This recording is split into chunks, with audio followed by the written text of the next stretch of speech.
Production on your favorite TV shows could soon come to a grinding halt. More than 11,000 members of the Writers Guild of America are on strike for the first time since 2007.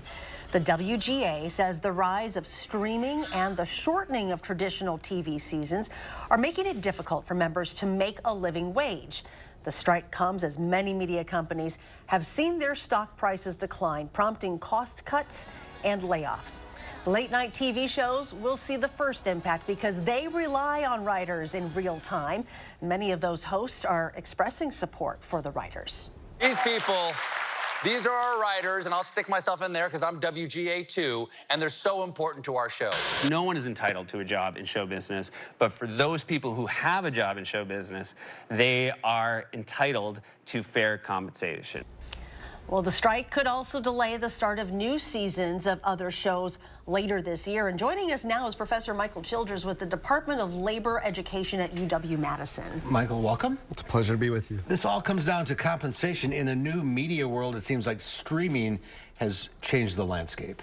There's no question that it's the primary contributor to the demands that are being made by the writers. Why? How does it change it? Well, you've already mentioned a couple of the points. The use of streaming with smaller seasons has essentially made their jobs more like gig jobs, where before, if a network show runs, it's 20 to 24 episodes, which would keep them employed for up to 40 weeks through the year.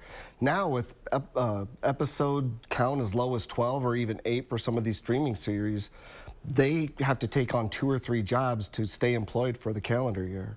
So it seems the White House is kind of getting involved, but saying, we're going to be back here on the sidelines, but you guys need to keep, talking and negotiating. Is there room for that?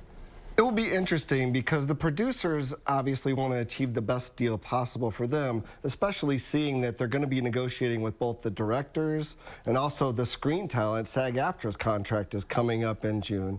At the same time, we're seeing in real time play out, this is the first major negotiation in the country where AI is a major component of the bargaining demands. I was going to ask, are producers possibly going to turn to AI to write these shows? Well, it is a major concern, and it is one of the key bargaining points that has been raised by the writers, is they don't want to be replaced by things like ChatGPT.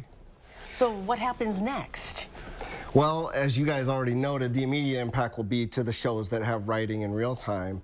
As far as on the bargaining front, it remains to be seen. It seems like, as much as you guys mentioned, the profits are down, the companies are still profitable, they're just maybe not meeting the Wall Street targets. So the writers are convinced that the money is there, and it's these other concerns that they have around both their way their work is structured in terms of getting consistent work and not having to jump from show to show, and also achieving these protections around AI. We've been talking about this as the new golden age of television. The writing is so good on these shows. I mean, it's driving the quality of these programs. They deserve to be paid. I think they are well paid by some standards, but again, like you said, in its context, they feel like, I think the statistic I saw was back at the last contract, about 1/3 of the members of the Guild were paid at their minimum bargaining, minimum bargained weekly salary. That number is swelled to half.